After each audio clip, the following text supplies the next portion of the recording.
Hello friends, I am Yogendra Agrawal and you are watching your own YouTube channel Commerce Mantra by Yogendra sir. Last video में हम बात कर रहे थे cash book की और मैंने आपको डबल कॉलम कैश बुक सिखाया। आपको डबल कॉलम कैश बुक के साथ साथ मैंने उसका न्यूमेरिकल भी करके दिखाया और इतने आसान तरीके से कि आप उसके बेस पर पता नहीं कितने न्यूमेरिकल जितने चाहे उतने कर सकते हैं। आप एग्जाम्पल्स अपनी बुक के करिए, क्वेश्चंस करिए। आज मैं आपको एक और पॉइंट सिखाने वाला हूं, ओवरड्राफ्ट। अगर हमें क्वेश्चन में ओवरड्राफ्ट दिया हो तब हम क्वेश्चन को कैसे डेवलप करेंगे, ओवरड्राफ्ट को हम कैसे ट्रीट करते हैं कैश बुक में। तो इस तरीके से आप कैश बुक में ओवरड्राफ्ट को भी सीखेंगे और कैश बुक के रिवीजन के लिए एक क्वेश्चन और आपको मिल जाएगा। तो वीडियो को ध्यान से देखिए, अंत तक देखिए। शुरू करते हैं। यहां पर मैंने लिखा पहले ओवरड्राफ्ट क्या है, तो पहले इसी को डिफाइन करते हैं। Overdraft, this is the facility by the bank whereby the firm can withdraw from the bank more amount than it has deposited। अब इतनी कोई बात करते हैं पहले, इसी में सब कुछ है। मतलब आपने जितना पैसा बैंक में जमा किया है अगर उससे भी ज्यादा निकालने की छूट आपको मिल जाए, बस इसी को ओवरड्राफ्ट फैसिलिटी कहते हैं। अगर आपने बैंक में जमा किया 1 लाख रुपए और मान लीजिए आपको बैंक ने कह दिया आप 2 लाख रुपए तक विड्रॉ कर सकते हैं अगर आपको जरूरत पड़ती है, तो बस ये हमारी ओवरड्राफ्ट फैसिलिटी कहलाती है। मतलब बैंक में पैसा जमा है, उससे ज्यादा निकालने की हमें परमिशन मिल जाए। हालांकि वो एक लिमिट तक होती है। ऐसा नहीं है कि ओवरड्राफ्ट की आपको परमिशन मिलेगी तो चाहे आप 10 करोड़ रुपए निकाल लो, नहीं। एक लिमिट होती है, वो आपकी बहुत सारी क्रेडिट पॉइंट्स देख करके डिसाइड की जाती है कि आपको कितनी लिमिट दी जा सकती है। लेकिन एक बार लिमिट मिल गई तो उस लिमिट तक आप पैसा ज्यादा भी विड्रॉ कर सकते हैं। ठीक है, तो ओवरड्राफ्ट फैसिलिटी का तो मतलब हो गया सीधा सा ये कि आप जिस लिमिट तक आपको कह दिया है उस लिमिट तक आप पैसा भले ही बैंक में जमा ना हो आपका, फिर भी आप निकाल सकते हैं। स्टूडेंट, यहां पर एक बेसिक बात मैं बताता हूं जो मैंने पिछली वीडियोस में बताई है कि अगर किसी वजह से हमारा ये ओवरड्राफ्ट का केस ना हो तो हमेशा आपका जो बैलेंस होगा, ओपनिंग बैलेंस, चाहे वो कैश बुक का हो चाहे बैंक बुक का, दोनों ही केस में, चाहे मतलब बैंक का हो चाहे कैश का, दोनों ही केस में वो डेबिट साइड में होगा। लेकिन अगर ये ओवरड्राफ्ट का केस है तो ओवरड्राफ्ट के केस में हमारी स्थिति अलग होगी और ये बैलेंस हमें इस साइड में, क्रेडिट साइड में दिखाई देगा। आई थिंक मेरी बात आपको समझ में आ गई है। बाकी क्वेश्चन लगभग ऐसे ही होने वाला है, देखते हैं। जैसे मान लीजिए क्वेश्चन हमारा, मैंने यह क्वेश्चन के रूप में लिखा है, prepare double column cash book with bank overdraft. मतलब बैंक ओवरड्राफ्ट का हमें क्या ट्रीटमेंट करना है कैश बुक में, इसको हम सीखने वाले, देखने वाले।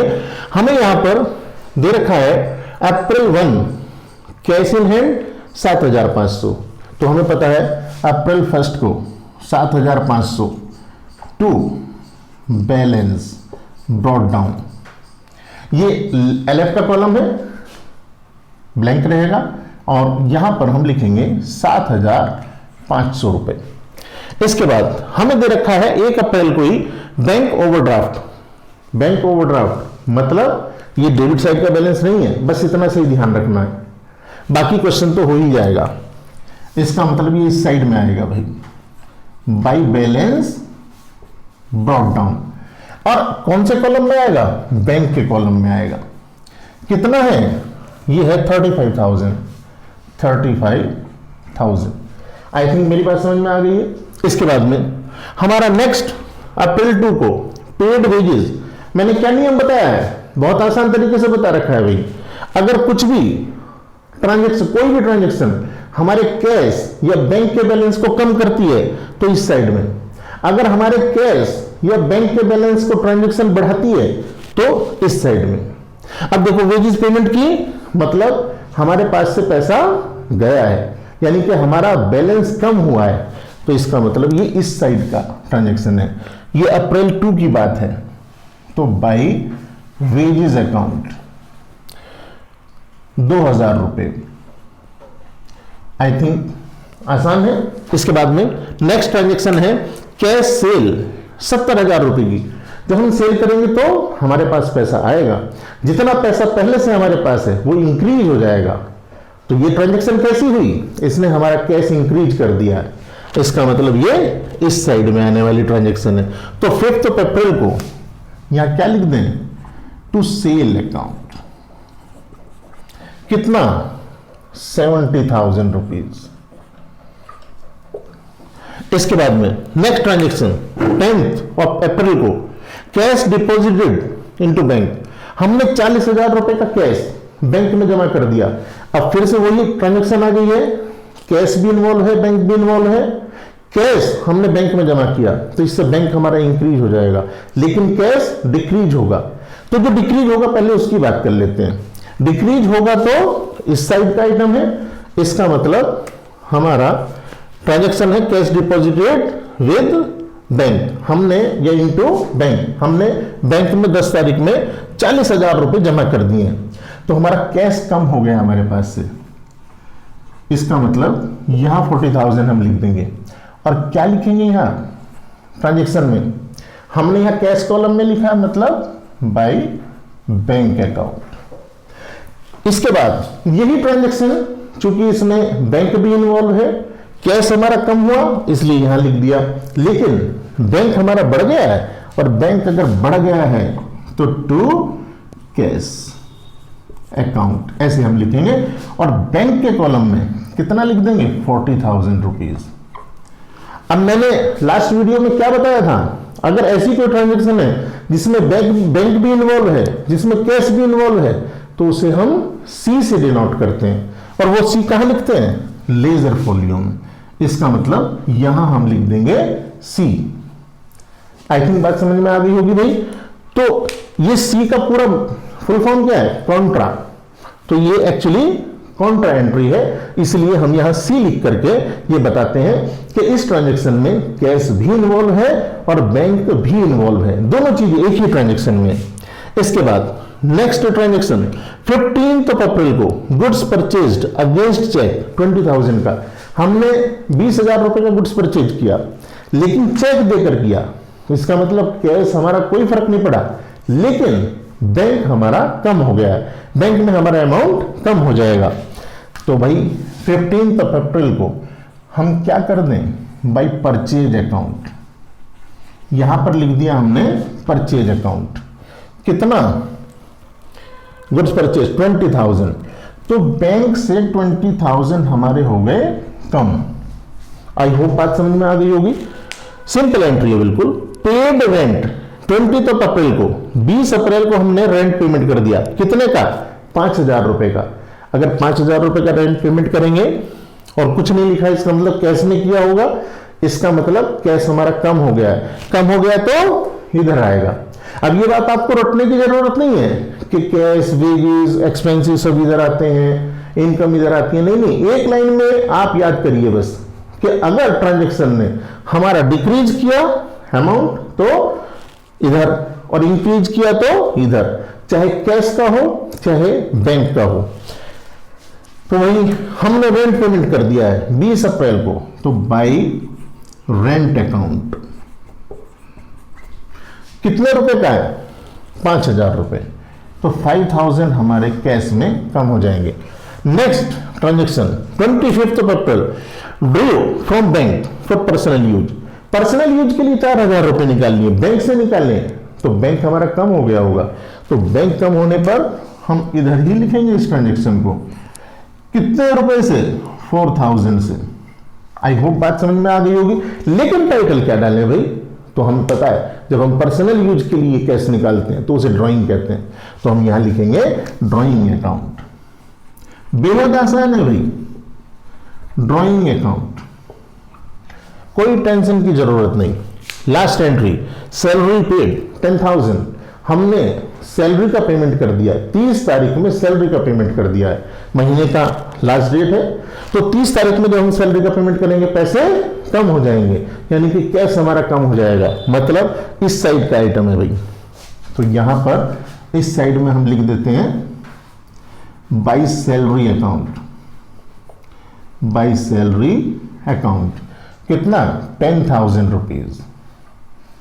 अब हमें पता है भाई कि जो बैलेंस कैरी डाउन होता है वो किस साइड में आता है, नॉर्मली इसी साइड में आएगा।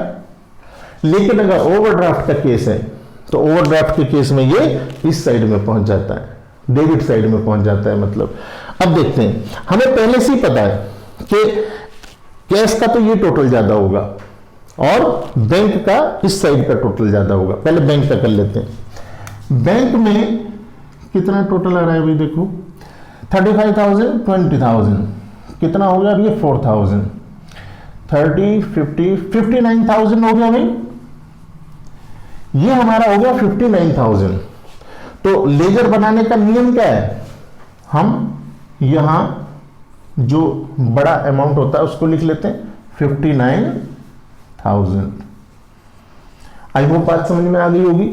अब जो बैलेंस होगा उस बैलेंस को हम यहां क्या कर देंगे, कैरिड डाउन। तो to balance carried down, to balance carried down कितना आ गया, 19,000। अब अगर कोई ट्रांजैक्शन हमारी छूटी नहीं होगी यहां से तो हमारा ये आंसर हो जाएगा। ऐसी अब हम इस साइड की बात करें तो हम यहां का टोटल कर लेंगे भाई। ये कितना हो गया, 77,500। तो ये भी हो जाएगा 77,500। अब जब हम देखेंगे तो ये अमाउंट कम होगा, जितना डिफरेंस होगा बस वही बैलेंस है हमारा। तो 30 अप्रैल को हम यहां बाय बैलेंस कैरिड डाउन कितना, अब वो डिफरेंस करके देख लेंगे भाई कितना आ रहा है, 40, 50, 55, आई थिंक 20,500 आ रहा है।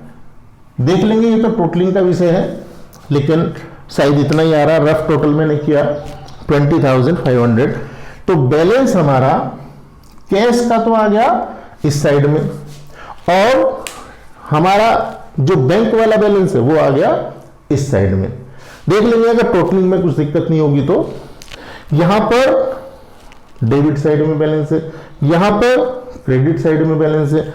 अब इसे हमें क्या करना होता है, लेजर में मैंने ये बात सिखा रखी है कि इस डेट में 30 अप्रैल को अगर है तो 1 मई को, 1 मई ये हमें बैलेंस नीचे लाके दिखाना होता है, मई 1। हम यहां पर इसे बैलेंस को दिखाएंगे टू बैलेंस ब्रॉट डाउन। जब हम इसे कैरी करते हैं तो क्या हो जाता है, ये ब्रॉट डाउन। कितना है कैश में 20,500। अब इधर चलते हैं, यहां पर मई 1 को क्या बैलेंस यहां पर है 19,000 बैंक का है। तो बाई बैलेंस ब्रॉट डाउन, यानी कि शॉर्ट में बच्चे बीडी भी बोल देते हैं।